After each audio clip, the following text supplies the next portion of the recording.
자, 여러분 만나보게 돼서 반갑습니다. 여러분은 지금까지 빅데이터와 관련한 여러 가지 기사 또 실제 강의를 통해서 많은 사례, 추세, 전망, 분석, 알고리즘, 또 기반 기술 이런 것들에 대해서 많이 접했을 줄로 알고 있습니다. 자, 본 강의는 빅데이터 분석 기획을 주제로 여러분과 총 3번에 걸쳐서 진행될 예정입니다.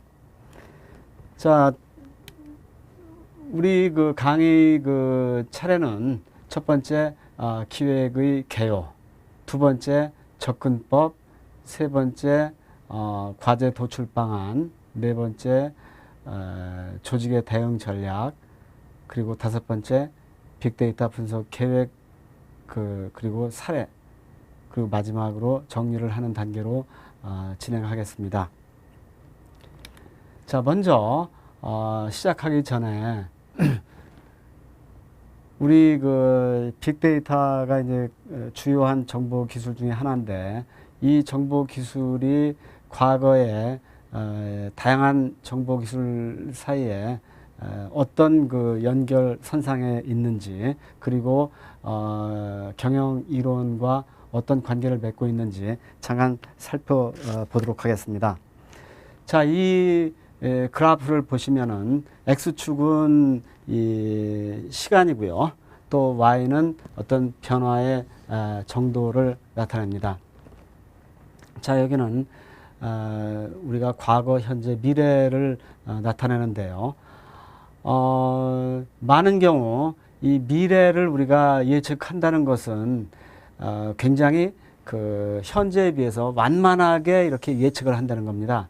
그렇지만 여러분이 이제 미래를 이렇게 내다볼 때 굉장히 아마 그 실현되는 변화의 정도는 높을 겁니다. 굉장히 가파르게 이렇게 올라갈 것 같은데, 우리가 그 어떤 인간의 어떤 인지 또 어떤 계산 역량 이런 걸 봤을 때 이 예측력은 이 정도밖에 안 된다. 그러면은 이 차이가 뭐겠습니까? 이게 어떤 갭이 되는데, 이 차이가 많으면 많을수록 그 기업의 어떤 그 위기가 된다는 것이죠. 그래서 우리가 과연 어떤 이 예측과 또 실제 상황의 갭을 줄일 수가 있는지, 그 줄이기 위한 어떤 한 수단이 정보기술이다.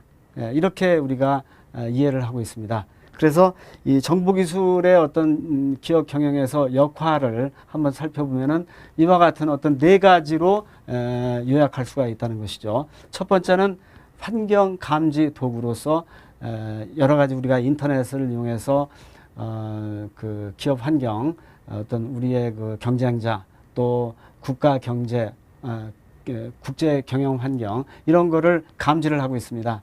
자, 두 번째는 커뮤니케이션 도구로 활용이 되고 있죠. 커뮤니케이션은 어떤 업무를 수행하는데 그 의사소통이 굉장히 유효하죠. 특히 요즘에는 그 어떤 화상회의 같은 걸 통해서 어떤 그 지역적인 차이, 또 시간 이런 그 차이를 해소를 하기 위한 어떤 스마트 워크에서 굉장히 중요한 역할을 하고 있죠.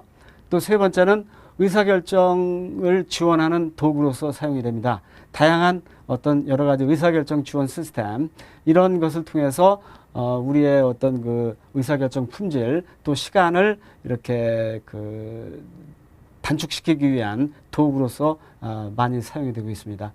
그리고 마지막으로 어떤 비즈니스 프로세스 도구, 업무를 이렇게 지원하는 어떤 그 프로세스 혁신 도구로도 많이 쓰고 있죠. 자, 이걸 어떤 경영 관점에서 쭉 한번 그 보면은 이쪽에 어떤 환원주의다 뭐 쭉 해가지고 어떤 저기 품질 경영 또 BPR 이런 게 80년대 90년대 초반에 등장하다가 2000년대 들어오면서 어떤 통합 ERP 시스템, 또 학습 조직, 주식 경영, 비즈니스 인텔리전스, 빅데이터 이런 게 들어오는데, 과거하고 이런 어떤 경영 이론은 이제 점점 어떻게 과거의 어떤 일반적인 기법보다는 굉장히 어떤 분석력이나 또 그 어떤 그 기업의 어떤 의사결정 능력을 결정하는 어떤 그 기법들이 좀 나타나고 있다. 그 중에서 어떤 비즈니스 인텔리전스하고 빅데이터가 우리가 지금 취급하는 그 주제와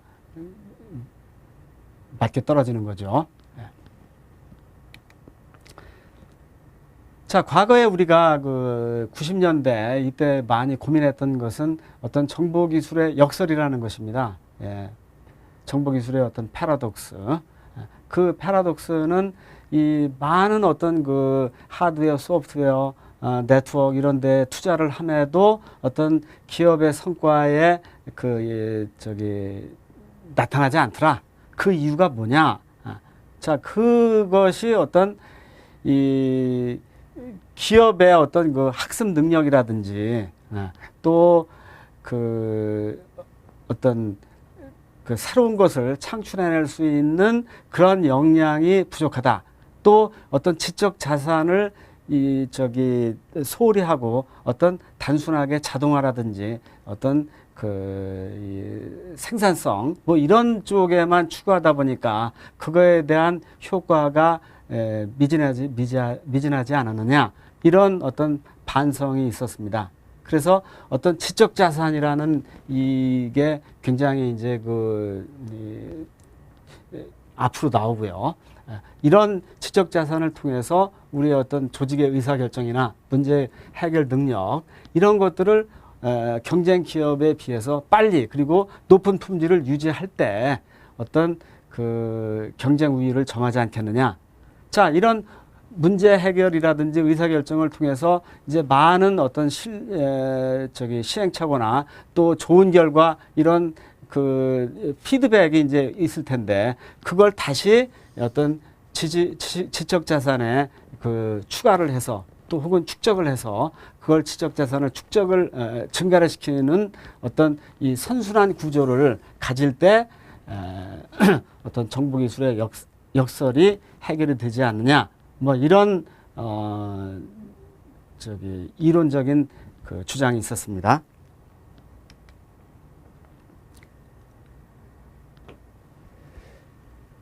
자, 그래서 이제 빅데이터 분석 쪽으로 이제 본격적으로 들어오도록 이제 설명을 하도록 하겠습니다. 첫 번째, 그 어떤 기획의 일반적인 정의를 한번 살펴보면은 이거는 어떤 빅데이터 환경 이외의 일반적인 그 정의입니다. 어떤 문제에 대한 목표를 설정을 하고 두 번째, 목표 도달을 위한 전략을 개발하고 세 번째, 그 전략을 수행하기 위한 어떤 과업을 도출해내는 그러한 과정으로 정의할 수가 있을 것입니다.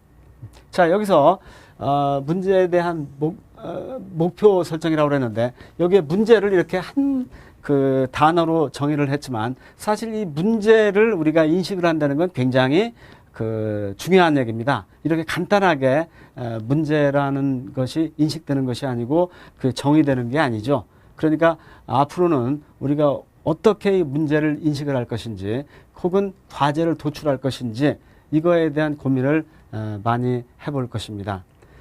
자, 다음에는 이제 빅데이터 분석 기획으로 넘어와서 우리가 이제 여기서는 우리 나름대로 어떤 단계를 정의하도록 하겠습니다. 두 가지 단계로 나누는데 첫 번째는 빅데이터 분석 단계로서 자, 이 분석 단계가 끝나면은 어떤 과제 도출이 되는 것이죠. 결과물이 과제가 도출이 된다. 자, 그래서 이 분석 단계에서는 어디에 그 초점을 맞추느냐, 무슨 문제를 해결해야 하는지, 그래서 그걸 구체화하고 그걸 최종적으로 과제로서 만드는 게 이 분석 단계에 해야 될 일이고요. 두 번째는 이 결과물인 과제를 이용해서 어떻게 그 문제를 해결할 것인가, 이게 과제의 계획 단계에 해당이 됩니다.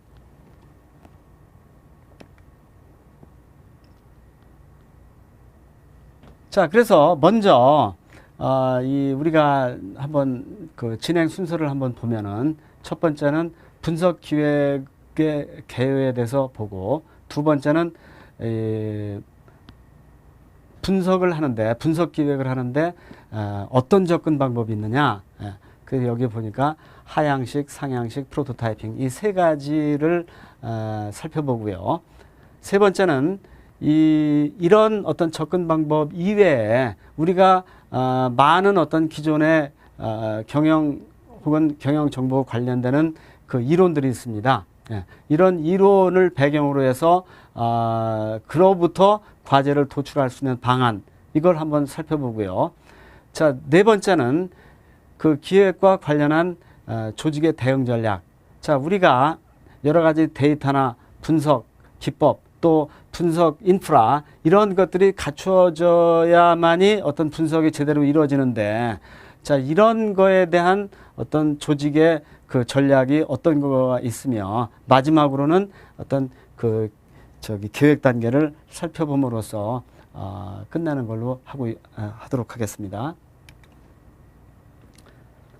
자, 먼저 분석 기획의 개요를 살펴보면은 크게 문제 해결을 위한 어떤 의사결정은 두 가지로 볼 수가 있을 것입니다. 첫 번째는 문제 그 자체 혹은 질문으로부터 답변을 하는 그 과정을 통해서 과제를 도출하는 거죠. 이게 어떤 질문 주도의 과제 도출.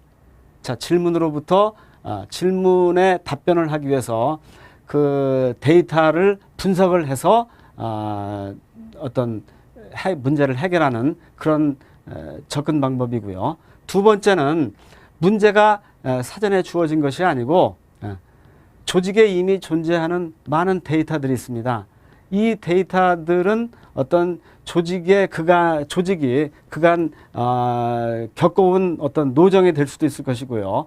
그 많은 의사결정의 어떤 그 결과로서 데이터가 쌓여 있는 것입니다. 그렇기 때문에 그 데이터를 살펴봄으로써 그 기업이 가지고 있는 문제점이 무엇이고, 또한 기회가 무엇인지 그거를 살펴볼 수 있다는 것이죠. 자, 이것은 어떤 데이터 주도의 과제 도출 방안이 될 것입니다. 자, 다음에는 우리가 지금 여러 가지 기획 또 계획 이런 얘기를 많이 하는데, 어떤 그 우리가 그간에 많이 쓰고 있던 어떤 정보 시스템 기획 그 ISP하고 빅데이터 분석 기획의 어떤 차이점을 간단하게 보도록 하겠습니다. 자, ISP의 어떤 기본적인 그 목표는 어떤 시스템을 개발하는 것이죠. 그리고 빅데이터는 어떤 지식을 창출해내는 것입니다. 지식을 발견해내는 것이죠. 자, 그리고 이 정보 시스템 개발 계획, 정보 시스템 계획은 어떤 주로 이 문제를 해결하기 위한 그 요구가 어떤 그 경영 환경의 그 어떤 문제점을 해결하기 위해서 정보 시스템이 도입이 되는데, 그렇기 때문에 주로 그 하향식의 어떤 접근 방법이 많이 사용이 되고 있습니다. 또한 어떤 그 정보 시스템 혹은 요구 사항이 명확하지 않을 때 어떤 프로토타이핑 방식도 병행해서 사용이 되어 왔던 것이 사실입니다. 자, 여기서 어떤 그 정보 시스템 계획의 어떤 최종적인 어떤 목표는 어떤 효율성을 추구하는 것이겠죠. 이 정보 시스템을 도입을 함으로써 어떤 그 다른 경쟁 기업과의 어떤 차별화 혹은 그 효율성을 통해서 어떤 전략적인 우위에 서고자 하는 것이고요. 빅데이터는 어떤 그 실험이나 혁신, 분석 역량 이런 것을 데이터를 통해서 우리가 어떤 조직의 그 역량을 키우고자 하는 것입니다. 그렇기 때문에 이 빅데이터는 어떤 점진적인 개선적인 접근을 하는 것이고, 그러니까 굉장히 자주 이 빅데이터 기획이 일어날 것이고, 이쪽 그 정보 시스템 쪽에서는 어떤 빅뱅 형식으로 정기적으로 어떤 그 필요성에 있을 때 그때 어떤 간헐적으로 일어난다고 볼 수 있을 것입니다. 자, 우리가 이 지금 빅데이터에서 어떤 지식이라는 얘기를 지금 계속 많이 하고 있는데, 이 지식이라는 걸 다시 한번 살펴보기로 하면은 어떤 이 계층 구조로 살펴볼 수가 있겠죠.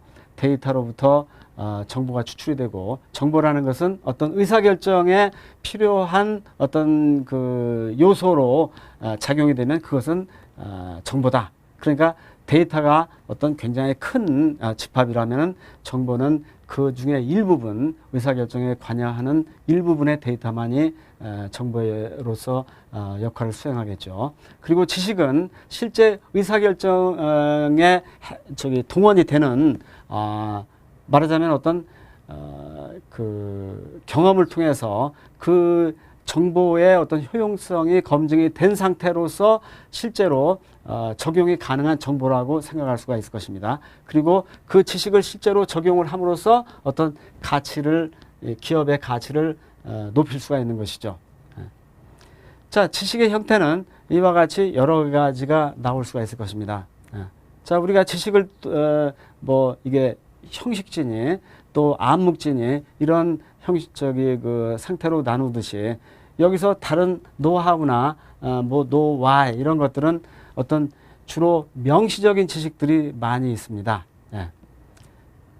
자, 그렇기 때문에 이런 지식은 어떤 그 데이터베이스로부터 그 추출을 해서 다른 사람한테 확산하기 굉장히 쉬운 형태지만, 어떤 이와 반해서 어떤 이 암묵적인 지식, 그건 주로 어떤 개인의 그 어떤 경험이나 개인적인 그 지식에 의해서 축적이 된 어떤 지식이라면은, 어떤 과거의 지식 경영은 이러한 암묵 지식을 어떻게 하면은 형식 지식으로 표출을 시켜서 공유를 시키느냐, 이런 거에 주안점을 두었었습니다.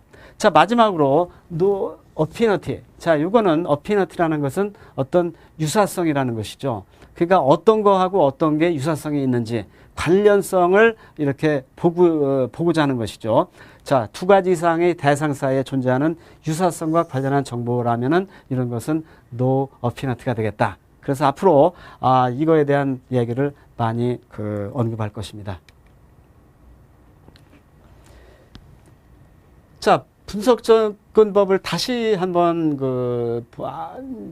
구체적으로 한번 보면은, 자, 그래서 세 가지 접근 방법으로 우리가 분석 기획을 할 수가 있을 것입니다. 첫 번째는 사이먼이 제안한 어떤 의사결정 이 절차에 기반한 어떤 하향식 접근 방식이고요. 두 번째는 데이터 그 자체로부터 문제 해결을 시도하는 어떤 상향식 접근 방식. 그리고 세 번째, 어떤 분석 환경이 굉장히 불확실하다. 그것이 문제의 그 요구사항의 불확실성뿐만이 아니고 데이터의 불확실성, 또 분석 역량의 불확실성, 또 어떤 분석 인프라의 기술의 불확실성, 여러 곳으로부터 오는 불확실성을 고려한 어떤 프로토타이핑 접근 방식, 이렇게 세 가지로 설명을 해보도록 하겠습니다.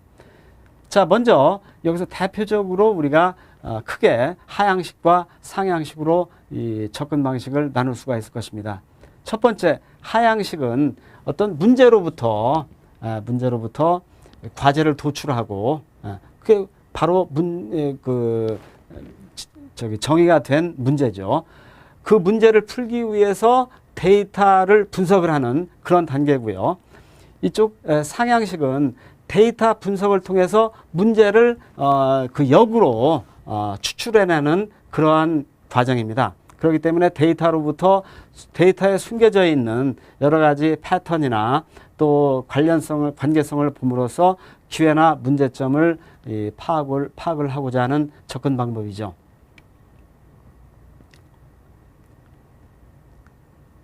자, 그러면은 하향식 기획 접근 방법에 대해서 한번 살펴보도록 하겠습니다.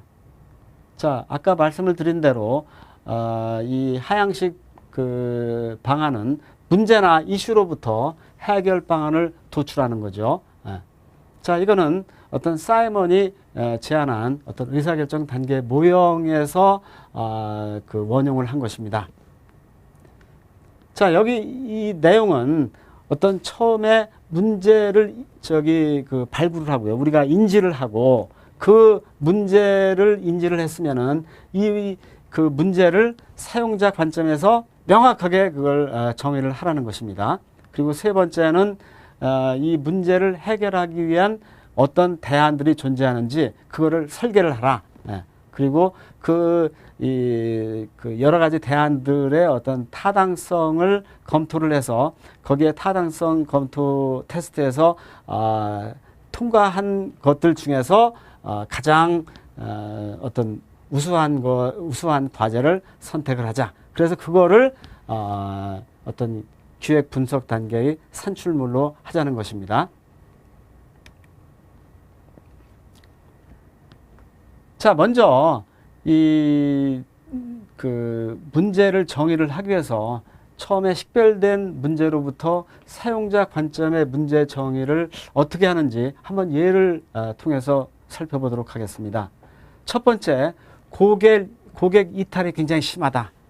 자, 그럴 경우에 이런 문제를 이 마케팅을 담당하는 어떤 담당자로서는 어떻게 이 문제를 구체화시킬 수 있을지, 예를 보면은 이탈 영향 요인과 그 관련성, 그리고 그 고객 이탈을 이렇게 사전에 그 예측할 수 있는 어떤 시그널을 우리가 파악할 수가 있는지.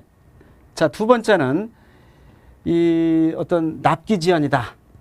또 이 납기 지연으로 오는 여러 가지 그 납품을 못함으로써 초래되는 어떤 손실이죠.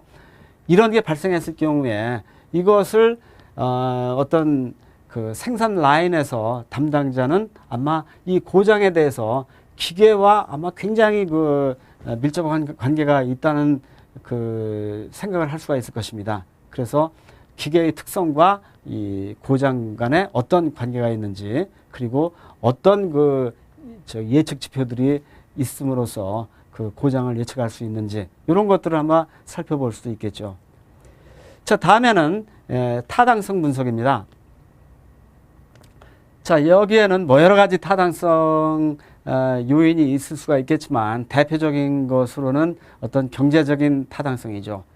투입 대비 이 산출이 어느 정도 되느냐, 그거에 대해서 경제적인 타당성을 평가할 수가 있을 것이고요. 두 번째는 데이터하고 기술적인 타당성이 존재하느냐. 우리가 분석을 하기 위해서는 데이터가 존재해야 되는데 데이터가 있는지 없는지, 혹은 그러한 데이터를 우리가 보유하고 있는지 아닌지, 또 기술적인 어떤 우리가 수월성을 가지고 있는지 없는지, 이런 것들을 판단을 해서 어떤 대응 전략을 구사를 해야 될 것입니다. 자, 그리고 마지막으로 이러한 실행을 그 과제를 이용해 가지고 도출을 했을 때 실제로 그거를 운영을 할 수 있는지 없는지, 그러한 것도 판단을 해봐야 된다는 것입니다.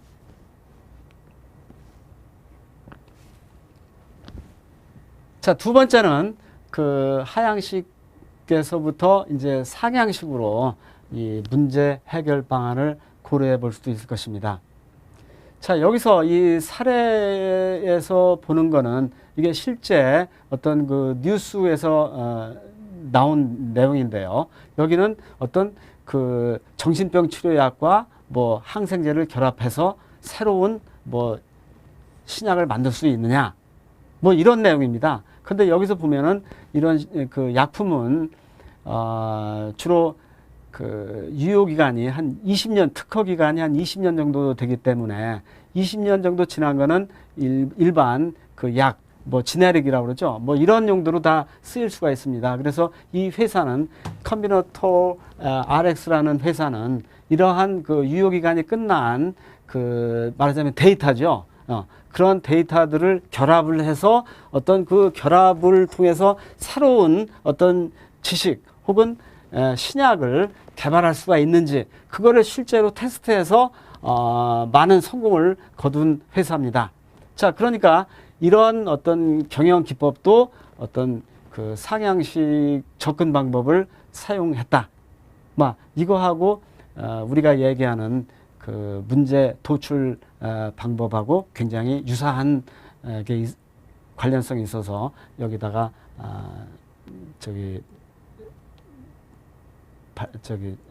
표현을 했습니다.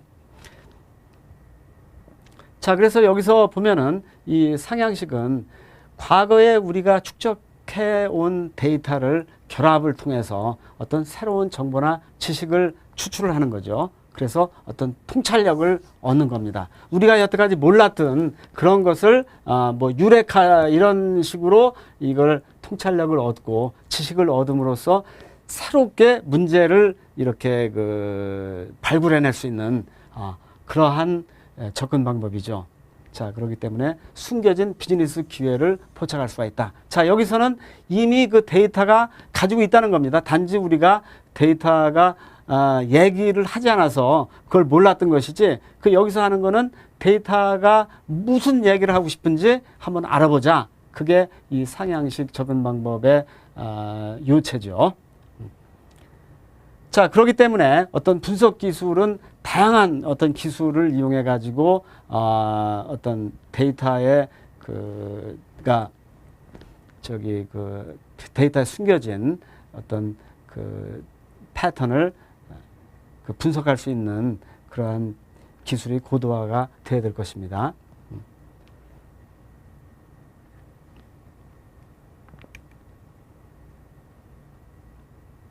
자, 이 어떤 상향식 접근 방법을 어떤 경영학 쪽에서 얘기했던 거하고 좀 결부지어서 말씀을 드려보도록 하겠습니다.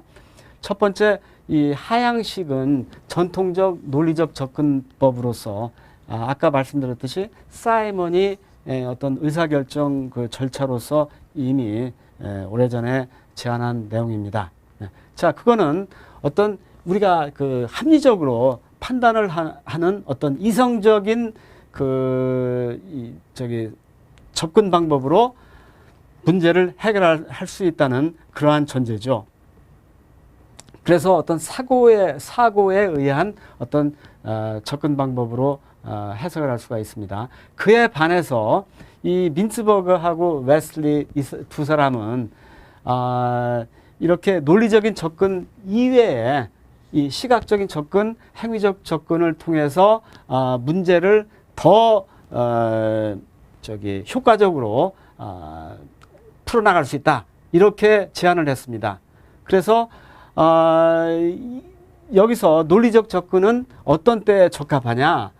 이거는 문제의 구조가 아주 명확하고 또 데이터가 존재할 때, 이때는 논리적 접근 이거로도 충분하다는 것이죠. 그렇지만 이것이 명확하지 않고 또 우리가 주관적인 문제를 접근하지 않고 어떤 대상으로부터 문제나 기회를 포착하고 싶을 때는 이런 다른 접근 방법을 사용을 할 필요가 있다는 것입니다. 시각적 접근은 시각적인 관찰에 의해서 어떤 순간적인 통찰을 얻는다는 겁니다. 하나 간단한 예를 들어보면은 어떤 원숭이가 이 교실에 있는데 천장 꼭대기에 천장에 바나나가 매달려 있습니다. 근데 이 원숭이가 보기에는 자기가 점프를 해도 이 바나나에 도달을 할 그런 위치가 아닙니다. 그래서 가만히 이제 고민을 하는 거죠. 저걸 어떻게 할까? 근데 만약에 원숭이가 논리적 접근 방법을 썼다면은 아마 이미 포기했을 것입니다. 왜 그러냐면 높이가 있고 자기가 점프할 수 있는 역량이 있고 그렇기 때문에 차이는 자기가 도달할 수 없는 것이기 때문에 포기하고 아마 벌써 갔을 건데, 근데 그때 저 구석에 어떤 이 박스가 하나 있는 걸 발견했습니다. 그러니까 그때 딱 시각적으로 관찰에 의해서 어떤 통찰을 한 거죠. 저거를 이용해서 갖다가 놓고 바나나를 접근하면 되겠구나. 이런 식이죠. 자, 세 번째는 어떤 행위적 접근에 의해서 문제를 풀 수 있다. 자, 여기서는 어떤 우리가 이미 정보 시스템 계획에서도 보듯이 어떤 프로토타입을 실행을 하면서 문제 해결을 할 수 있는 거하고 굉장히 유사한 개념입니다. 예. 자, 이거는 우리가 무인도에 그 표류했다고 가정을 해봅시다. 거기에는 우리가 기존에 가지고 있던 여러 가지 이 자원이라든지 물자 이런 게 없습니다. 모든 거를 제로 상태로부터 해야 되니까 그때는 실제로 무슨 일을 하고 그 결과로서 예를 들어 가지고 식물이 있으면 먹어보고 그거에 대한 반응을 판단을 해서 그걸 더 먹을 것인지 안 먹을 것인지 이런 어떤 지식을 축적을 하고 피드백을 통해서 어떤 지속적으로 어떤 실행을 해나가는 그러한 접근 방법이죠. 자, 그렇기 때문에 여기서 이 세 가지 방법은 우리가 이미 말씀을 드렸던 그 상향식, 하향식 그리고 프로토타이핑 이 세 가지하고 굉장히 밀접한 관련을 맺고 있는 어떤 접근 방법입니다. 자, 또 하나 어떤 그 전통적인 접근 방법의 문제점으로서는 전통적인 방법으로는 창조적인 문제 해결을 할 수가 없다는 것입니다. 예, 스탠포드의 어떤 디자인 스쿨 이쪽에서는 이거에 대한 것을 우리가 이미 알고 있는 것으로부터 그걸 해방을 하지 않으면은 이 창조적인 문제 해결을 할 수가 없다. 이렇게 얘기하고 있습니다. 자, 그거는 과거의 어떤 문제를 우리가 인식을 하던 방식인 why, 예, 왜라는 것이죠. 그건 왜. 그러면 그 왜는 어떤 그 사람의 어떤 자기의 경험 또 주관, 지식 여기에 그 바운더리에서 벗어날 수가 없다는 것입니다. 예. 그런데 우리가 창의성이라는 건 뭡니까? 그런 걸 뛰어넘는 것이죠. 그래서 사물을 있는 그대로 그걸 인식을 해서 문제를 해결하지 않으면은 어떤 창조적이라고 얘기할 수가 없습니다. 그래서 주관적인 관점에서 객관적인 관점으로 이걸 옮겨놔야 되겠다. 자, 그런 관점에서 우리가 그 상향식 혹은 프로토타이핑 이런 거의 중요성을 인식을 할 수가 있죠.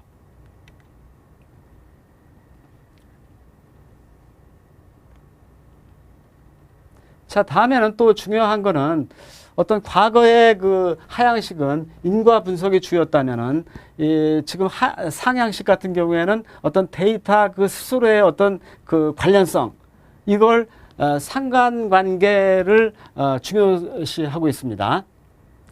자, 과거의 인과관계 분석은 그 어떤 분석가가 기존 이론으로부터 혹은 자기의 어떤 이 경험으로부터 가설을 만들죠. 그래서 그 가설의 어떤 채택 여부를 이 데이터를 이제 추출을 해서 그걸 표본 추출이라고 그러죠. 표본을 통해서 그 가설을 채택할지 기각을 할지를 결정을 하는 그러한 방법이 굉장히 오랫동안 우리의 어떤 이 문제 해결을 지배해 왔던 방법론입니다. 또 요즘에는 가만히 보니까 이 과거에는 뭡니까? 이렇게 그 기술의 프로세싱 기술의 어떤 제한 때문에 작은 표본을 통해서 그 모집단 파퓰레이션을 보기를 볼 수밖에 없었는데 지금은 지금 뭐 하드비라든지 스파크라든지 이러한 그 빅데이터 기술을 통해서 전수조사를 할 수 있습니다. 그렇기 때문에 이런 어떤 인과관계에 너무 이렇게 함몰될 필요가 없다. 이런 주장입니다. 자, 그런 관계에서 이 상관관계는 어떤 no why로부터 어떤 아까 말씀드렸던 no affinity 이런 관련성을 통해서 규칙이나 지식을 추출을 하는 것이죠. 여기에서 이런 관련성이 중요하다는 것은 만약에 A하고 B가 상관관계가 높다면은 어떻습니까? 만약에 A하고 B가 관련성이 높다. 그러면은 우리가 A를 잘 모르고 B에 대해서는 속성을 잘 안다면은 A를 조작을 함으로써 B를 간접적으로 또 조작을 할 수 있는 그러한 지식을 가지고 있는 것이죠. 자, 그렇기 때문에 어떤 지렛대 역할을 할 수 있는 근거를 마련할 수가 있다. 예. 자, 여기서 우리가 상관관계를 통해서 이제 많은 어떤 그 빈도수가 높은 그러한 결과를 혹은 발견할 수가 있을 텐데, 여기서는 아마 세 가지 중에 한 가지로 이걸 그 결과를 분석할 수가 있을 것입니다. 첫 번째는 그 관계가 의미 있는 규칙. 이건 가장 좋은 것이죠. 아주. 자, 이런 규칙은 어떤 그 비즈니스 환경에서 즉시 사용 가능한 내용일 것입니다. 그리고 두 번째는 당연한 결과. 어떤 현재 우리가 그 실행하고 있는 고객 프로모션을 하고 있다 그러면은 그러한 결과로부터 어떤 당연한 결과가 나올 수도 있겠죠. 예를 들어서 A하고 B 두 개의 물건을 동시에 살 때는 뭐 5% 디스카운트를 해주겠다. 그러면 A하고 B 두 개의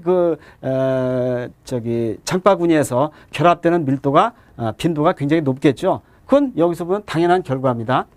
자, 세 번째는 설명이 불가능한 어떤 결과가 있을 것입니다. 자, 이런 것은 어떤 과거에는 이런 그 규칙은 규칙이 아니고 이건 쓰레기다.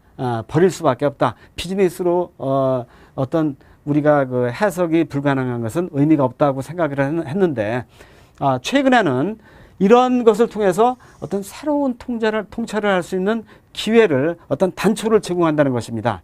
자, 그렇기 때문에 우리가 과거의 어떤 프레임으로부터 벗어나서 어떤 그 새롭게 그 대상을 파악을 하고 어떤 창의적으로 문제를 해결하고자 하는 어떤 그 기반이 그 조성이 됐다고 볼 수가 있는 것이죠.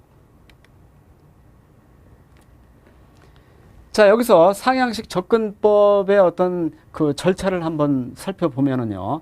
일단 데이터 웨어하우스나 데이터 마트나 이런 이 데이터로부터 우리가 이제 시작을 하는데요. 그래서 만약에 데이터의 어떤 그 사전 처리가 필요하다, 이럴 경우에 어떤 정제가 필요하다 그러면 2단계에서 하고요. 세 번째로 이제 기본적인 어떤 그 데이터가 가지고 있는 어떤 패턴, 또 관계, 또 인과 관계, 뭐 이런 것들을 이런 기술적인 통계 분석이나 군집 분석, 상관관계 분석, 인과관계 분석, 시각화 기법을 통해서 도출한 이런 기법을 동원해서 패턴과 관계를 도출할 수 있을 것입니다.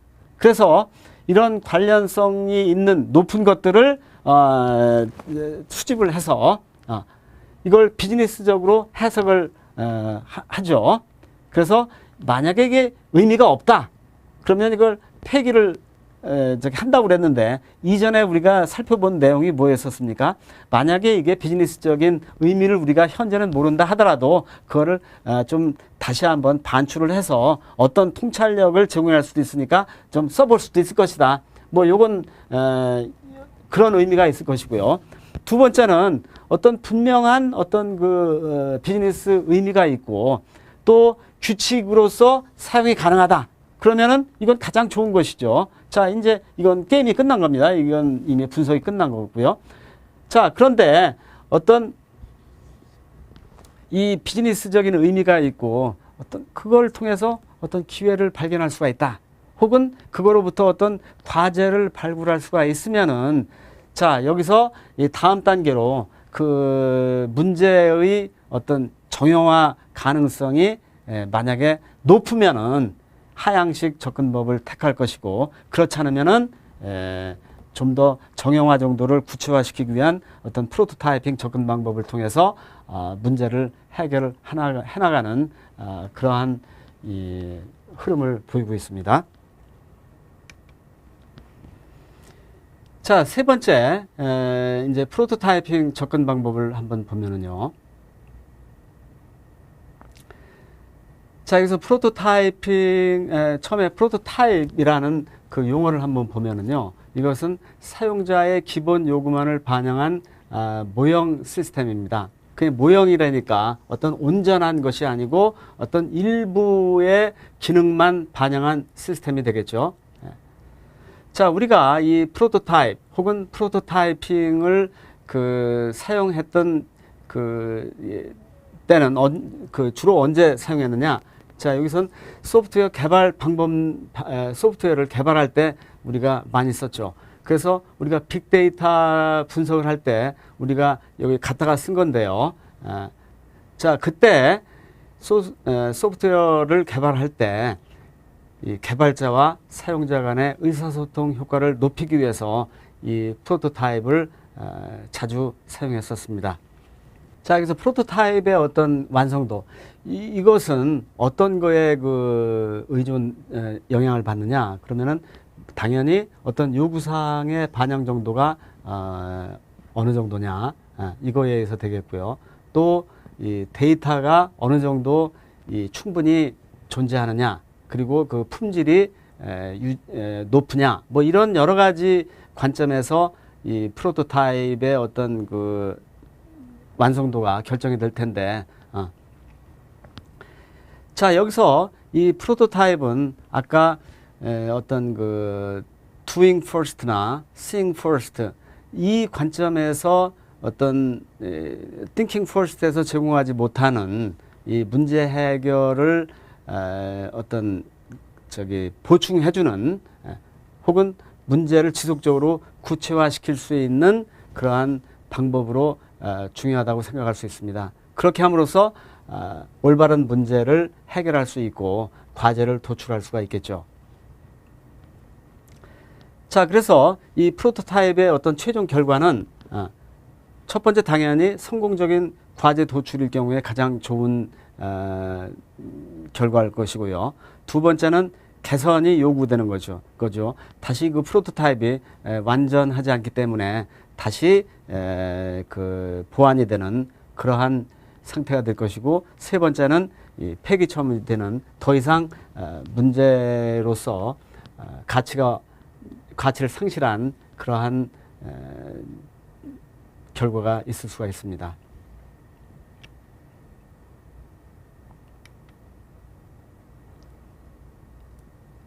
자, 프로토타이핑에 의한 어떤 그 기획 방법을 한번 살펴보면은,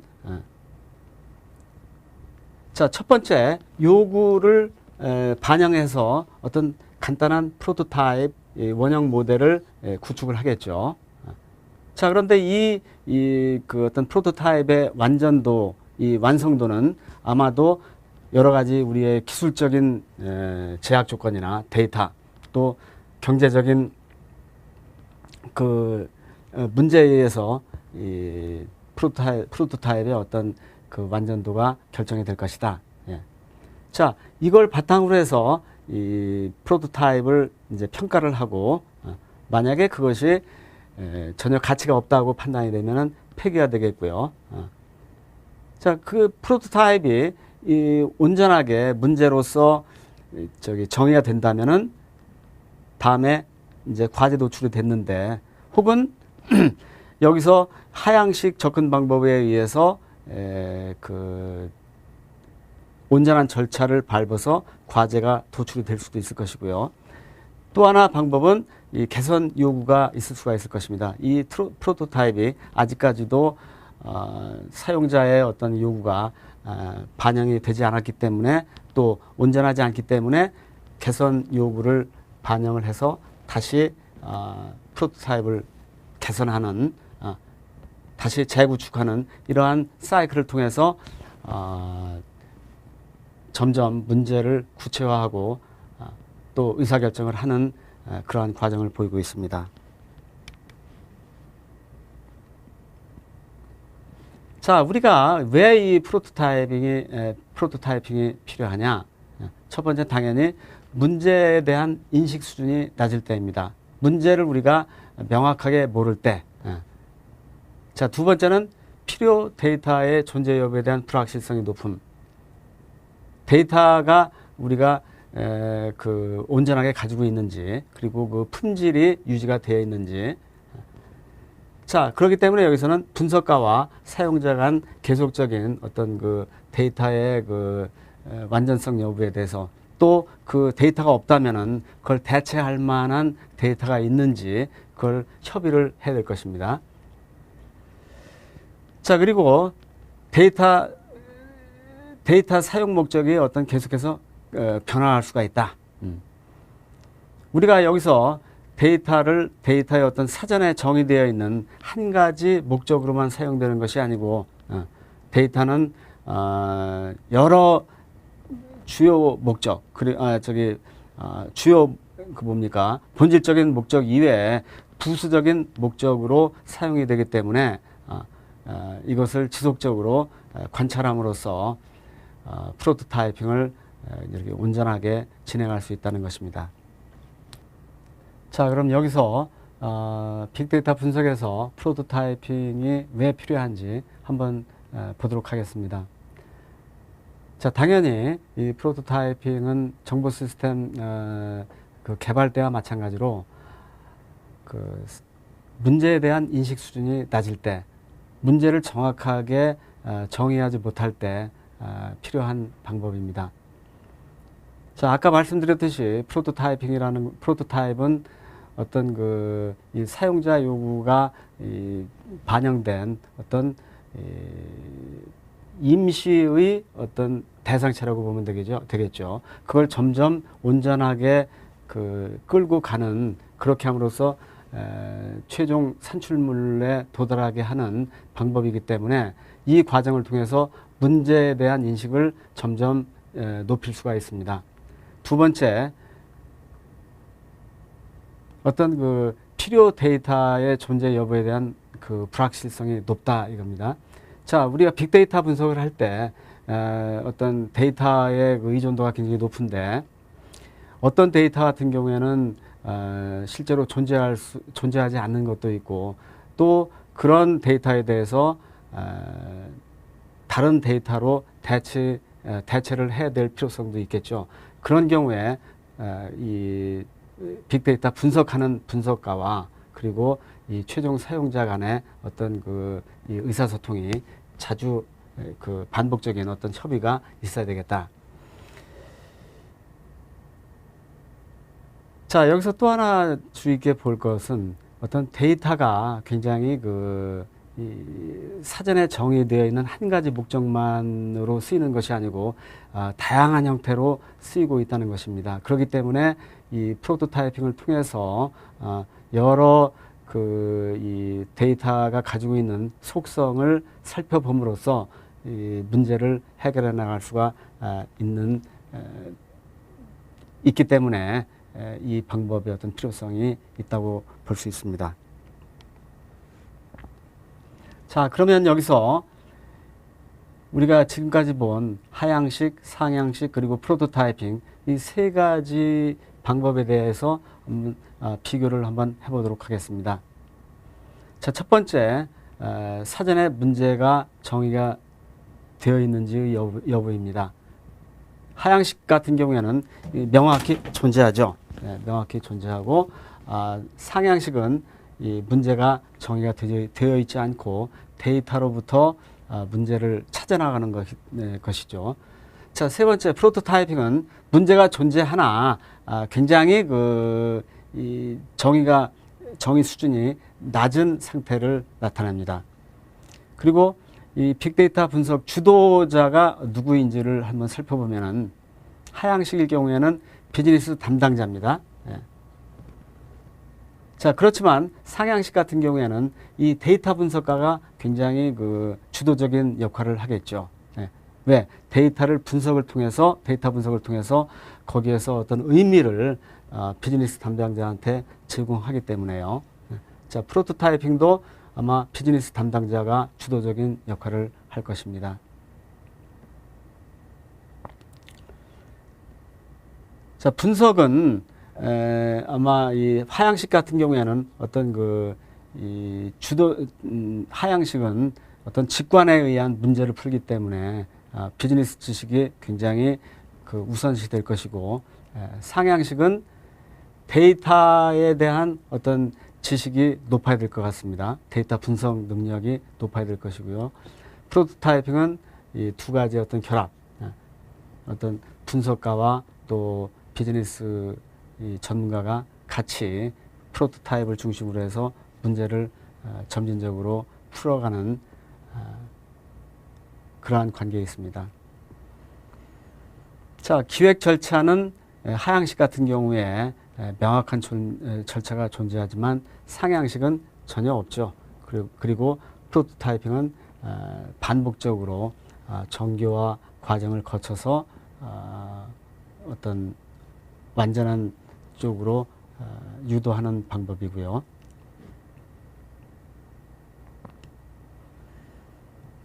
자, 사용자 또 데이터가 정의가 되어 있느냐? 하향식 같은 경우에는 분명 명확하게 사전에 정의가 돼야 되겠죠. 그렇지만 상향식 같은 경우에는 이 요구 데이터가 없고 데이터 그 자체로부터 분석을 하기 때문에 전혀 없습니다. 자, 프로토타이핑은 이 데이터의 어떤 요구 이런 것이 좀 변할 수가 있다. 자, 최종 결과물은 하향식 같은 경우에는 명확한 어떤 과제 도출이 과제고요. 그 어떤 목표고요. 만약에 그게 실패가 됐다면은 어떤 프로토타이핑 접근 방법으로 다시 문제를 명확하게 하고 대안을 찾는 그러한 방법을 시도를 해야 될 것입니다. 그리고 상향식 같은 경우에는 어떤 솔루션이나 규칙을 발견해서 종료가 될 수도 있고 또 다른 방식 하향식이나 또 프로토타이핑 접근 방법으로 그 전달이 돼서 문제를 풀어나갈 수도 있겠죠. 프로토타이핑은 어떤 명확한 과제 도출이 되겠고 만약에 그렇지 않은 경우에는 폐기 처분이 될 수도 있겠죠.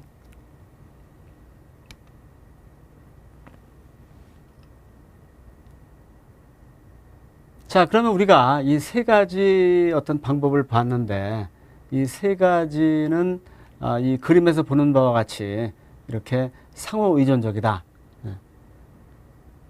자, 만약에 이 하향식 접근 방법이 온전한 어떤 그 결과물, 과제 도출에 실패했다. 그럴 경우에는 이 프로토타이핑 접근 방법으로 변경을 시켜서 할 수도 있을 것이고요. 또 이 상향식 접근 방법은 양쪽으로 갈 수도 있겠죠.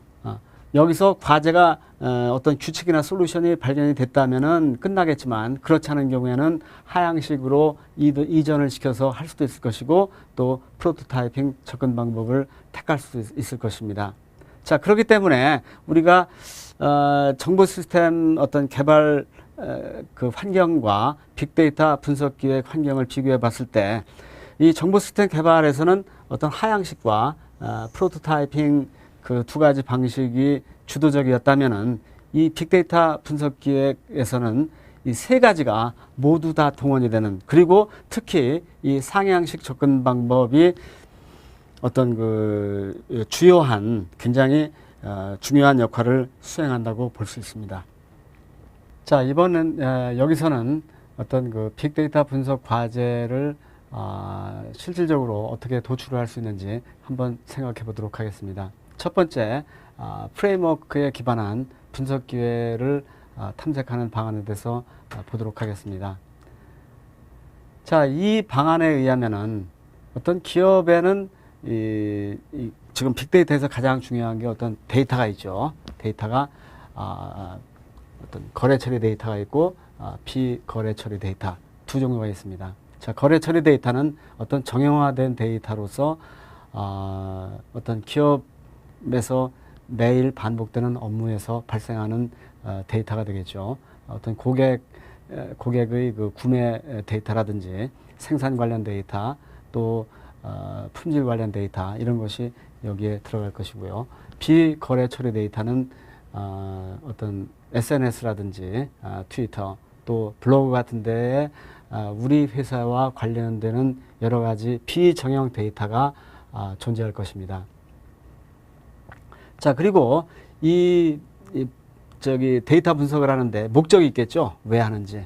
자, 첫 번째는 측정을 하는 것입니다. 측정을 하는 것은 어떤 그 성과를 측정하는 것이죠. 어떤 거에 비해서 어떤 계획 대비 성과가 어떤지 측정을 하는 거고 두 번째는 어떤 지금까지 우리가 보지 못했던 새로운 지식을 발견하기 위한 혹은 새로운 어떤 그 기회를 찾기 위한 어떤 실험을 할 수가 있는 겁니다. 네. 자, 그래서 여기에 보면 네 가지 셀로 이렇게 나타내는데요. 한번 여기서 보면 성과 관리 같은 요 셀은, 자, 여긴 현재 실행 중인 과업의 계획 대비 성과 분석에 의한 문제를 인식을 하는 것이죠. 자, 다시 말씀드리면은, 만약에 계획 대비 성과가 굉장히 낮다. 그렇게 되면은 어떤 굉장히 부진한 어떤 결과를 나타내는 것이죠. 그렇기 때문에 이 차이를 이용해서 어떤 문제를 이제 찾아나가는 그러한 필요가 있다. 그렇기 때문에 이 어떤 성과 관리에 의미가 있는 것이고요. 데이터 추정은, 자, 정형화된 조직의 데이터를 기반으로 특별 질의나 가설 검정을 통해서 고객을 분류하고 특별 질의나 가설 검정을 하는 건데요. 여기서 주로 하는 어떤 기법으로서는 고객을 분류하고 교차 판매, 이걸 통해서 이 추가적인 어떤 마케팅 전략을 수립할 수도 있겠죠. 네. 자, 세 번째는 소셜 분석입니다. 네. 소셜 데이터 등 비정형 데이터를 이용하여 사전에 정의된 지표를 측정하는 것이죠. 비교를 하는 거죠. 자, 여기서 우리가 소비자 만족도를 예를 들어서 뭐 1서부터 7까지 수준으로 측정을 한다면은 우리가 계획은 6이었는데 지금 현재는 어느 정도인지 그거를 소셜 평가를 이용해서 해볼 수도 있겠죠. 자, 마지막으로 소셜 추정은 소셜 데이터를 이용해서 어떤 상품 개발이나 새로운 의사결정에 반영할 수도 있을 것입니다. 자, 여기서 이 프레임워크를 통해서 어떤 기업이 처해 있는 상황을 반영해서 어떤 쪽에 우리가 치중을 해서 어떤 기회를 탐색할 수 있을지, 아마 이거를 식별해내는데 중요한 어떤 도구가 될 수 있을 것입니다. 자, 두 번째는 마이클 포터가 제시한 어떤 가치 사슬에 의해서 어떤 분석 기회를 발굴하자는 것이죠. 자, 여기서 보면은 우리 기업이 처해 있는 게 요 위치에 있습니다. 네. 자, 그리고 왼쪽에 공급자, 또 채널, 어떤 배송이 되겠죠. 그리고 구매자, 소비자까지 연결되는 이 어떤 가치 사슬이 서로 연계되어 있는 것이 어떤 전체적인 기업 환경으로 볼 수가 있죠. 자, 여기서 이렇게 가치 사슬 관점에서 이 기업 환경을 보면은 가치 사슬은 어떤 활동과 활동 간의 연계로서 파악이 될 수가 있다. 자, 만약에 여기서 활동을 본다면은 활동 자체를 최적화함으로써 어떤 가치를 높일 수가 있는 것이죠. 또 활동 간 연계를 보면은 이 연계를 스무드하게 함으로써 그 시간이나 또 어떤 품질을 높일 수 있는 방안이 될 수가 있죠. 자, 이렇게 두 가지 관점에서 살펴봄으로써 어떤 혹은 가치 관점에서 이 분석 기회를 아마 찾아낼 수도 있을 것입니다.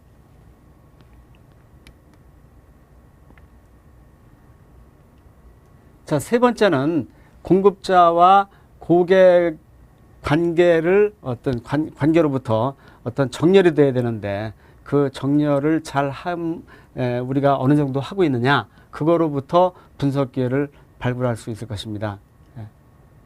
자, 고객은 아마도 가장 중요한 어떤 매출 결정 요인이 되겠죠. 그들이 구매를 하지 않으면 안 되니까요. 또한 그 고객 만족이 굉장히 중요할 것입니다. 그럼 여기서 우리가 생각할 수 있는 것은 어느 정도 우리가 고객 관리를 하고 있는지, 그 고객을 우리가 진짜 그 충성된 고객으로 이탈을 막을 수 있는 그러한 방안을 가지고 있는지, 이러한 그 과제를 도출할 수 있을 것입니다.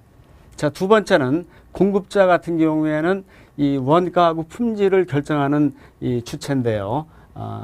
그들 간의 관계에서 어떤 그 분석 기회가 또 있을 것입니다.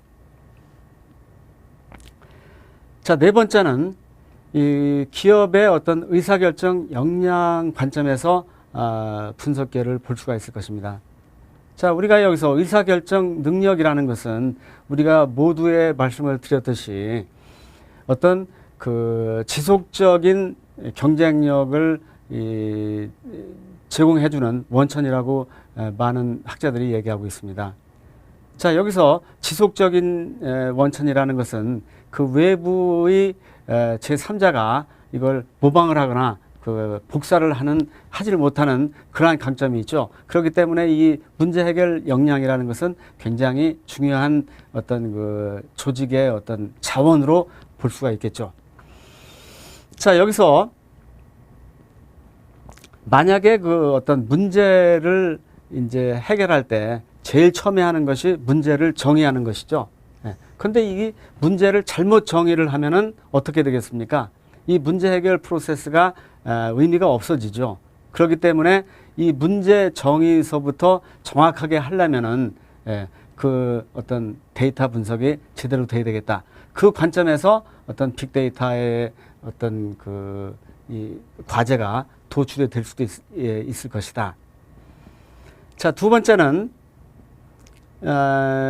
어떤 세 번째네요. 창조적인 대안 설계 기회를 제공할 수가 있을 것입니다.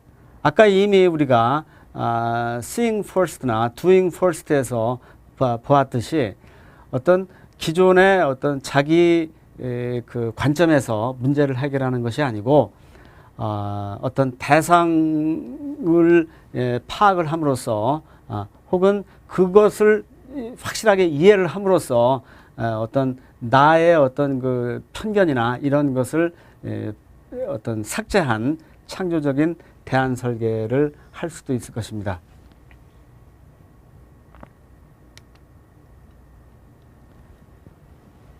자, 다섯 번째는 어떤 그린 컴퓨팅 쪽에서 우리가 또 과제를 볼 수가 있을 것인데요.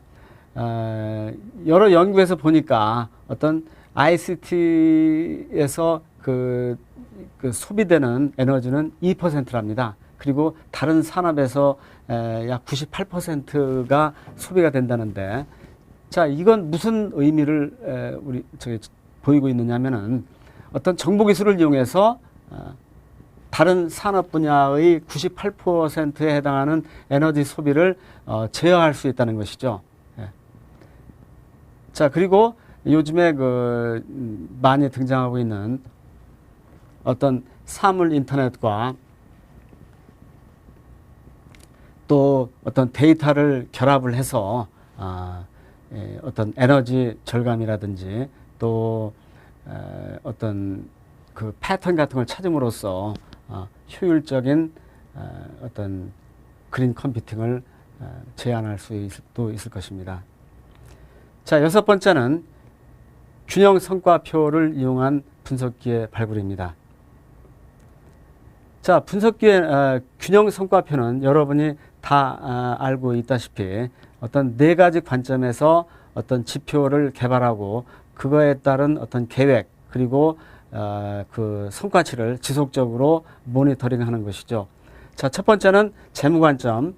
자, 여기서는 재무적으로 어떤 모습이어야 하는가, 우리 기업이 어떤 그 재무 관점에서 어느 정도 우수해야 되는지 그러한 계획, 이걸 보여주는 것이죠. 그 지표를 보면은 현금 흐름이라든지 주당 수익률, 영업이익이 이 대표적인 재무 관점의 지표가 될 것이고요. 고객 관점은 이 고객은 물건을 사주는 사람이죠. 그렇기 때문에 이 재무 관점이 실현되기 위해서는 반드시 고객 관점이 실현이 돼줘야지 되는 것이죠. 자, 주문 이행 시간, 불평 건수, 불평 해결 시간, 물품 반송률, 고객 만족도, 이런 것을 통해서 이 고객은 우리를 어떻게 보고 있는지 이런 모습을 포착할 수도 있을 것입니다. 세 번째는 그렇게 고객한테 고객에게 어떤 서비스나 상품을 제공하기 위해서는 내부의 어떤 운영이 제대로 돼줘야 될 것입니다. 그렇기 때문에 이 내부에서 이 운영은 어느 정도 그 유지를 시켜주고 있는지 그거에 대한 관점이 세 번째고요. 자, 여기서는 어떤 프로세싱 시간, 품질, 생산 원가 이런 걸 중심으로 해서 어떤 계획 대비 성과를 측정할 수 있을 것입니다. 그리고 마지막으로 학습과 성장 관점은 이 회사가 어떤 미래를 내다보면서 지속적으로 성장을 해야 되겠죠. 그래서 학습을 하고 또 성장을 하기 위한 어떤 노력을 하고 있는지 이게 주요 관점이 될 것입니다. 자, 여기서는 어떤 R&D나 제한 건수, 자격증 취득률 이런 것들을 통해서 그 기업의 어떤 성장력을 파악해 볼 수가 있겠죠. 자, 또한 이렇게 관점 독립적으로 어떤 문제를 추출할 수도 있겠지만 어떤 부문 간 예를 들어서 고객으로부터 이 재무가 어떤 영향을 미치는지 혹은 운영 관점에서 고객 혹은 운영에서 재무 이렇게 어떤 인과관계가 있는지 이런 그 데이터 분석을 통해서 어떤 성과 지표 간의 연관관계로부터 과제를 도출할 수도 있을 것입니다.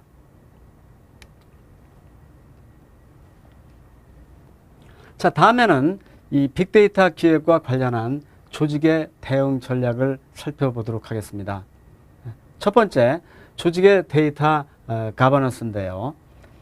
자, 여기서 가버넌스는 어떤 그 조직 그리고 조직이 어떤 데이터를 관리하기 위한 여러 가지 방침이나 절차, 표준, 통제, 실행 계획 이런 어떤 집합체가 가버넌스라고 우리는 파악할 수가 있을 것입니다. 자, 이런 가버넌스가 존재해야 되는 이유는 어떤 데이터의 가시성을 보장을 해야 되겠죠. 가시성이라는 것은 이 많은 조직의 사용자들이 있을 텐데 그 사용자들이 데이터를 이용해서 많은 분석을 할 텐데 그 데이터가 어디에 존재하는지 또 어떤 목적으로 사용이 가능한 것인지 이것들에 대한 어떤 이 정보를 제공을 해줘야 되겠죠. 자, 그리고 어떤 품질, 무결성, 일관성 이런 여러 가지 그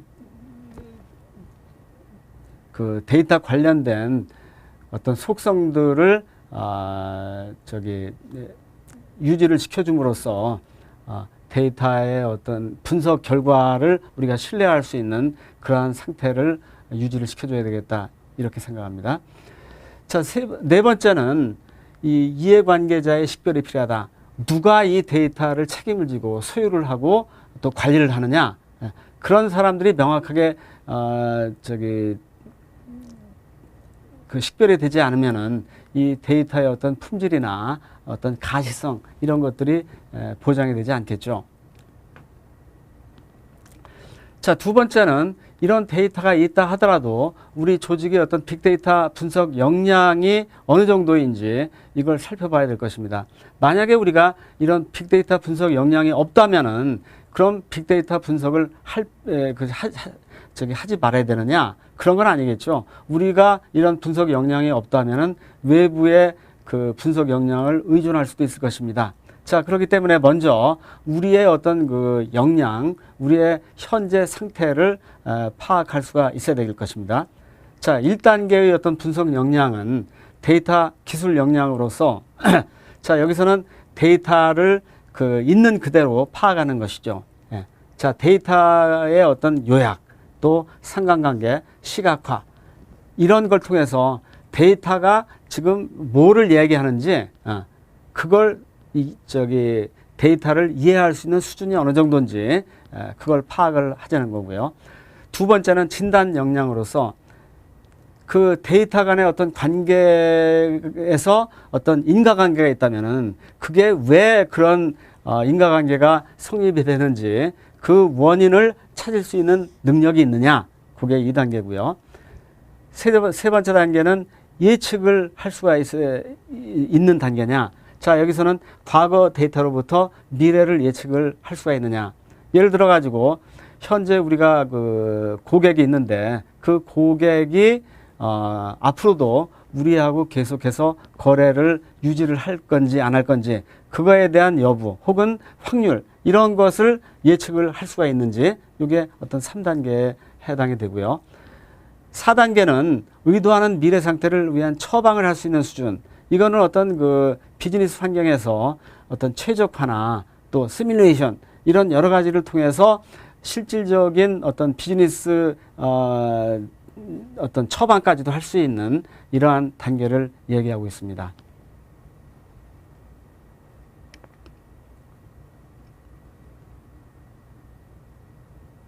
자, 그렇기 때문에 이 어떤 우리가 조직에서 가지고 있는 어떤 데이터의 그 존재 여부 그리고 빅데이터 분석을 할 수 있는 어떤 그 역량. 자, 여기서 역량 갭을 투비라는 것은 현재 우리가 그 직면해 있는 문제를 해결하기 위해서 필요한 어떤 역량 수준을 얘기하고요. 그리고 as is는 현재 가지고 있는 수준을 얘기합니다. 만약에 이게 플러스 1이라면은 우리가 가지고 있는 역량보다도 분석을 하기 위해서는 더 높은 수준의 역량을 요구한다는 그런 말이 되겠죠. 자, 그래서 자, 이쪽 플러스 경우에 만약에 우리가 데이터를 보유하고 있다. 그러면은 잠깐만요. 이게 거꾸로 돼 있나요? 이게 플러스 1 경우에는 이게 잘못됐네요. 이게 마이너스가 돼야 되는데 이게 플러스고. 자, 여기서 마이너스가 되어야 마이너스라는 것은 현재 역량이 굉장히 크다는 거를 얘기하네요. 그렇죠? 그리고 이 문제를 푸는데 필요한 그 역량이 낮은 거죠. 그러니까 우리가 충분히 핸들링이 가능하다. 그리고 데이터도 필요하다. 자, 그렇지 않고 만약에 이게 데이터는 존재하는데 역량이 필요하지 않다. 이 경우에는 뭐 아웃소싱이나 외주나 그렇지 않으면 그 빅데이터 분석가를 신규 채용할 수도 있겠죠.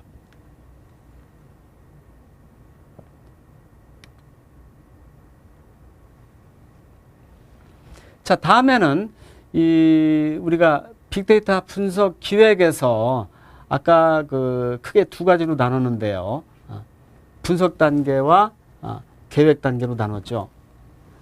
자, 여기서 다시 한번 보면은 빅데이터 기획은 무슨 문제를 해결할 것인지에 결정을 하는 어떤 과제를 도출하는 분석 단계와 그리고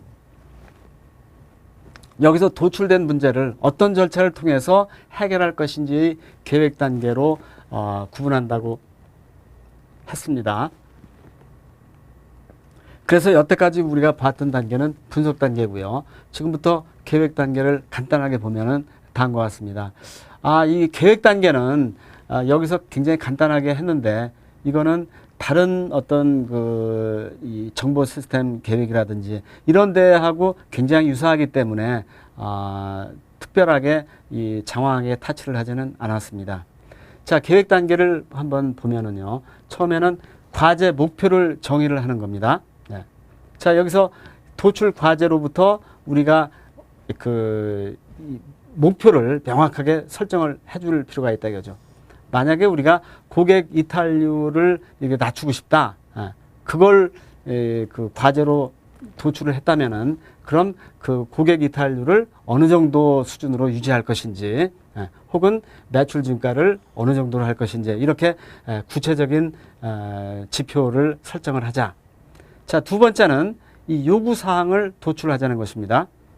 자, 여기서 보니까 데이터나 기술 인프라, 분석 역량 이런 여러 가지 그 요구사항이 어떤 것이 있는지 그거를 추출을 해서 이거에 대한 어떤 계획을 수립을 하자는 것이고요. 세 번째는 과연 이 예산이 어느 정도 소요가 될 것인지.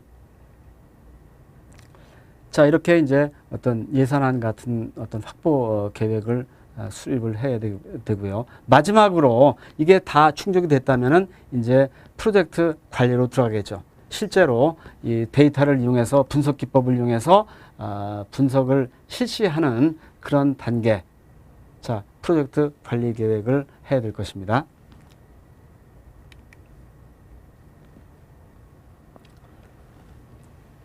자, 이제 한번 빅데이터 분석 기획의 한번 사례를 보도록 하겠습니다. 자, 한번 같이 읽어보면은요. 주식회사 ABC는 신상품을 개발하여 이 신상품에 대한 고객의 반응을 테스트하고자 한다.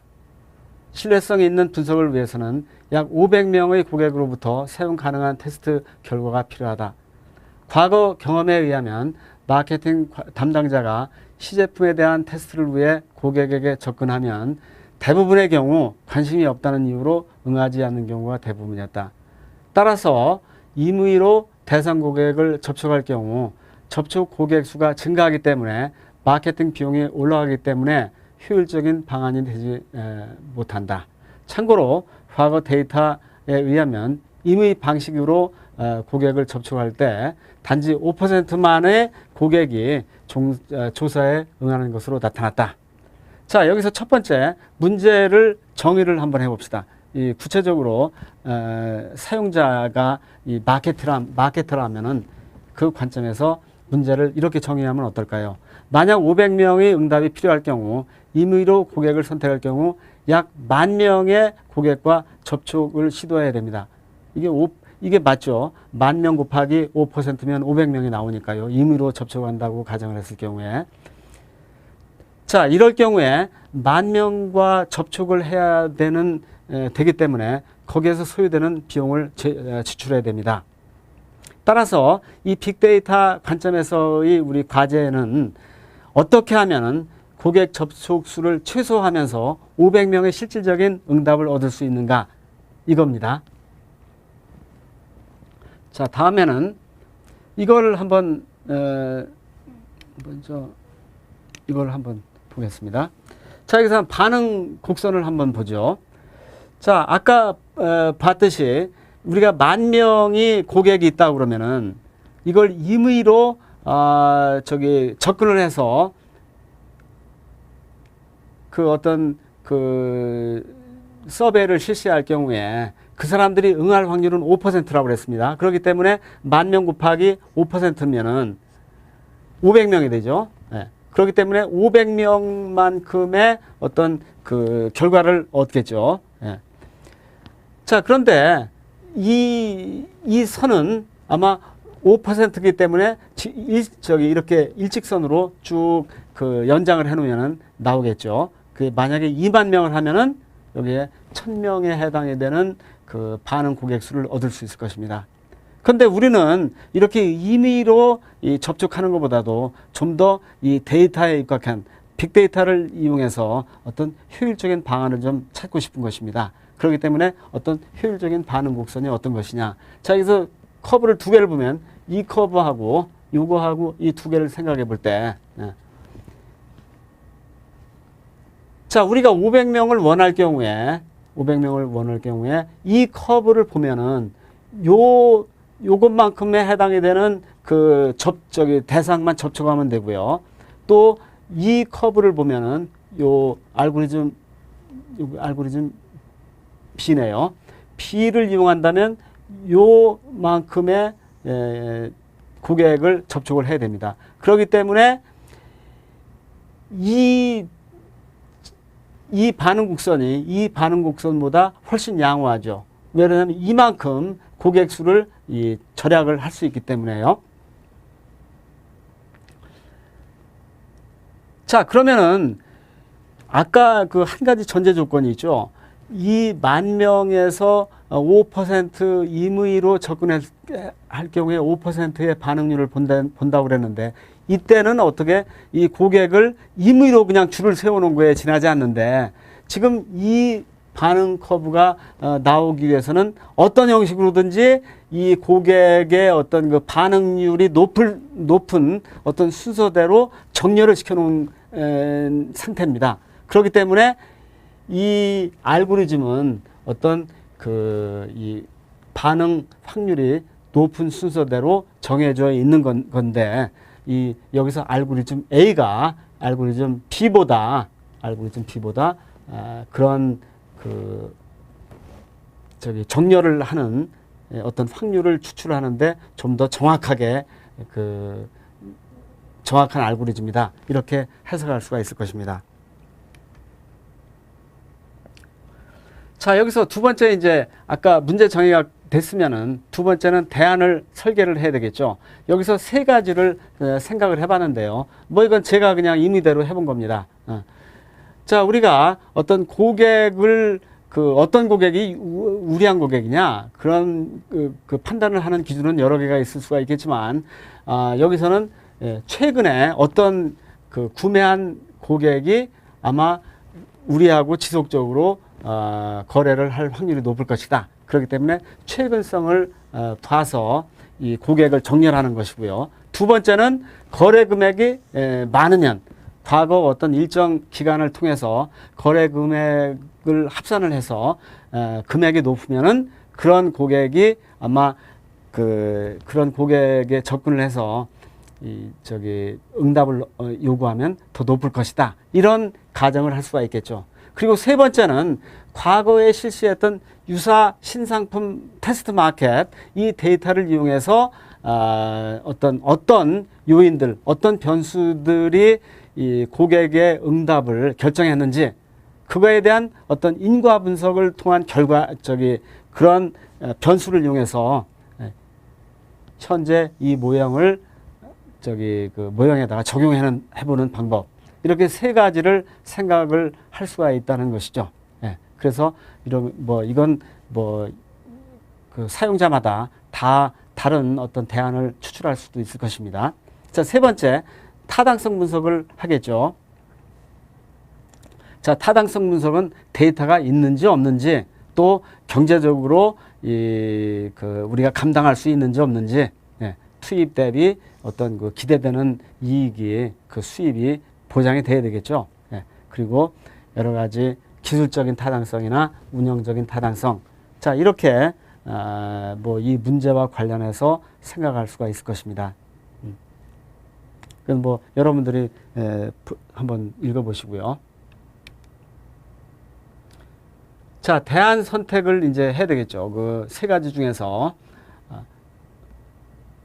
자, 대안 1과 2는 고객의 시제품 테스트에 응할 것인지를 예측하는 요인으로 최신성과 거래 금액으로 파악을 했습니다. 그래서 현재 시제품의 특성을 고려하지 않은 어떤 문제점이 있다. 그렇죠? 그래서 이 방법을 통하면은 예측력이 좀 떨어질 것이다. 그래서 대안 3을 우리가 선택을 했다는 그런 내용입니다. 자, 다음에는 어떤 계획 단계입니다. 자, 계획 단계는 이제 과제가 이제 도출이 됐지 않습니까? 어떤 세 번째의 안이 이제 결정이 됐는데, 그럼 이 세 번째 안을 어떻게 수행을 할 것인지.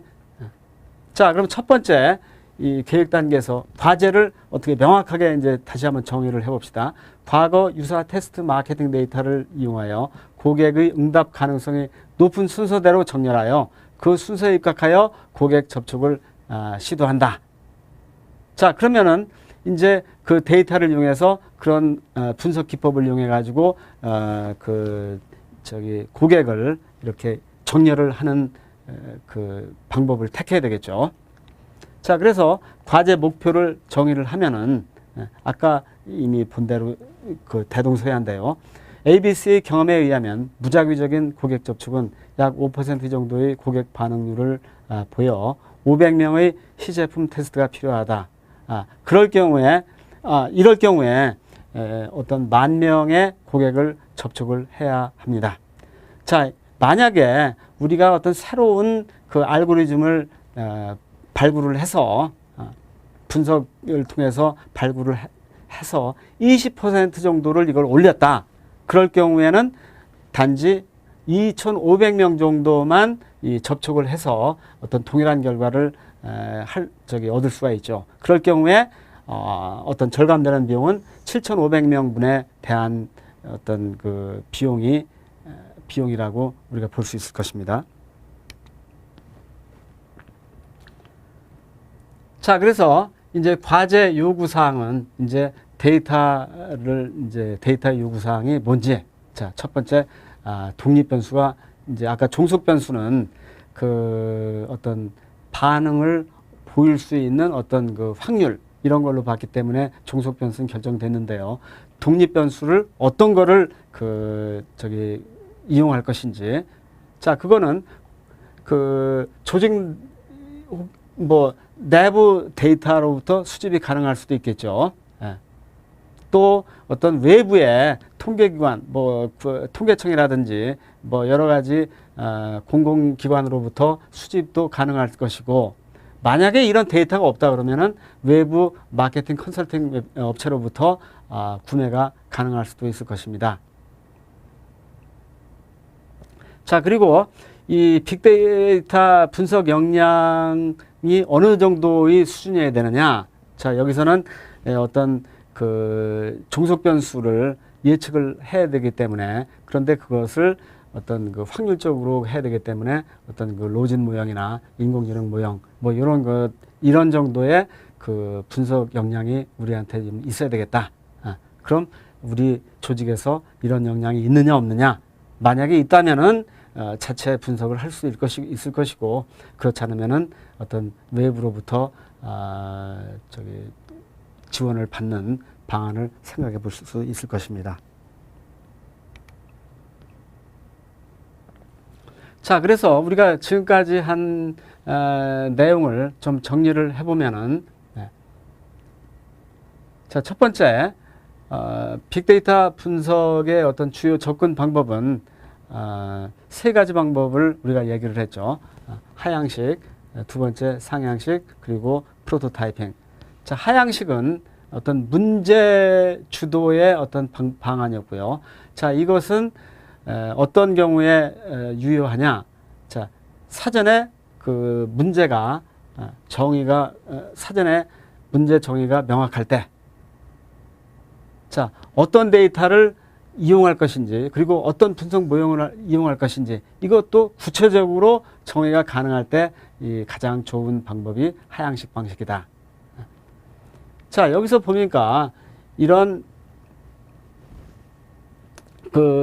하나 예를 들어보면 예측 모형을 이용해서 어떤 고객 관리나 매출 관리나 비용 관리 등을 할 수 있듯이 어떤 사전에 문제 정의가 관건이다. 이렇게 볼 수가 있을 것이고요. 두 번째는 상향식입니다. 자, 여기서 보니까 어떤 그 자기 주도적인 문제 해결 과정이 아니고, 자, 여기서는 어떤 그 문제 데이터가 가지고 있는 그 자체로부터 문제나 기회를 좀 찾자. 그렇게 해서 어떤 예상하지 못한 지식을 발견하자는 것이 이 상향식의 기본적인 목적이죠. 그렇기 때문에 이건 어떤 창조적인 문제를 해결하는데 상당히 도움이 된다. 자, 이것은 아까 보니까 어떤 seeing first나 doing first 이런 민츠버그가 얘기한 그거하고 상당히 유사하고요. 이쪽 하향식은 사이먼이 얘기한 어떤 thinking first에 해당이 되겠죠. 자, 세 번째 프로토타이핑 방식에 의한 것은 어떤 문제가 이게 그 하향식 때처럼 구체적으로 정의가 안 돼 있지만 어느 정도 돼 있다든지, 혹은 어떤 분석 기법이라든지 인프라 또 데이터 같은 것이 온전하게 구비가 되어 있는지 이런 걸 판단하기가 어려울 때 어떤 원형적인 이 프로토타입으로부터 시작해서 점점 그 프로토타입을 사용해봄으로써 어떤 사용자의 요구를 받고 또 문제점을 파악하고 이런 과정을 반복함으로써 문제를 명확하게 해서 어떤 하향식 문제 접근 방식으로 이전을 시키는 그러한 방법으로서 주요한 것이 프로토타이핑 방식입니다. 자, 그렇기 때문에 이 방식은 어떤 프로토타이핑 과정을 반복함으로써 문제의 구조화를 높일 수 있고 분석 환경의 불확실성을 점진적으로 낮출 수 있다고 봅니다. 자, 네 번째는 이 세 가지를 통합해서 각각 따로 쓰는 것이 아니고 서로 상호 의존적인 그런 걸 통해서 문제에 접근할 때 이 조직에서는 온전한 문제 해결을 할 수가 있을 것이다. 또한 이렇게 융합적으로 결합을 함으로써 문제 해결 능력을 통해서 지속적인 어떤 경영 혁신을 해나갈 수 있는 그러한 역량을 갖출 수 있다. 자, 이렇게 본다면은 어떤 우리 빅데이터 분석이 단순하게 문제를 풀어나가는 혹은 과제를 도출하는 것 이상으로 어떤 의미를 가지고 있다. 어떤 경영 혁신까지도 끌어올 수 있는 그러한 어떤 방법으로 이해될 수도 있을 것입니다.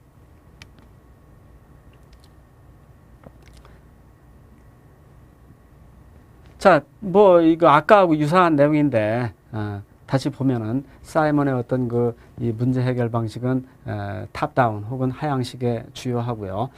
민츠버그의 어떤 시각적 행위적 접근 방법 이것은 상향식이나 어떤 프로토타이핑 방식에 의해서 굉장히 어떤 연관관계가 높다. 그렇기 때문에 어떤 경영학 이론이 빅데이터의 이론이 따로 있고 또 경영학 이론이 따로 있는 것이 아니고 이렇게 상호 연관관계를 갖고 있는 것을 볼 수 있습니다. 자, 세 번째 어떤 중요한 이슈로는 어떤 그간의 어떤 사이먼이 주창한 어떤 하향식에서 강조가 됐던 어떤 인과관계의 중요성, 그거로부터 어떤 현상 자체의 관계를 바라보는 상관관계 이쪽으로 좀 우리 관점을 좀 돌리자.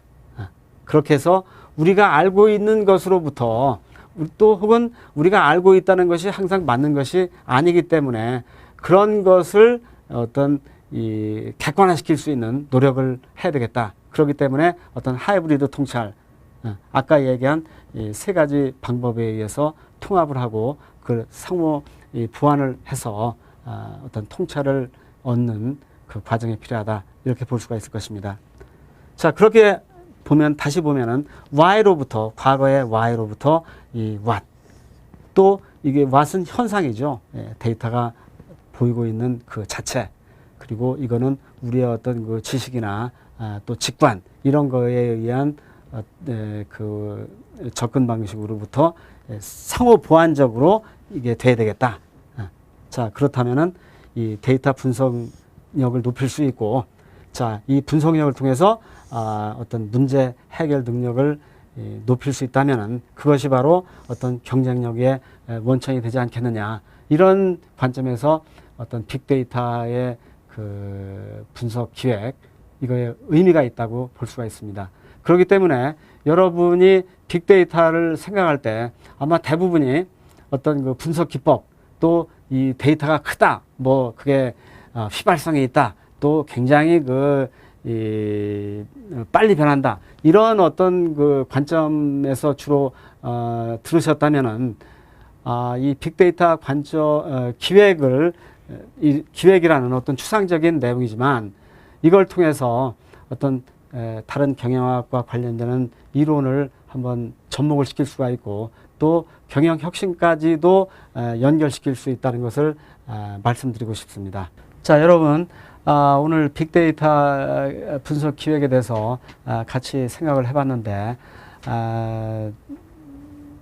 어떤 우리가 분석 기법이라든지 알고리즘 뭐 이런 쪽만 생각을 하지 말고 한번 문제 도출 방안, 그리고 어떻게 우리가 접근을 할 것인지 이런 거에 대한 고민을 좀 같이 해보고 또 다른 경영학 이론 또 경영정보학 이론과 같이 접목을 통해서 이 빅데이터를 큰 틀에서 바라보았으면 합니다.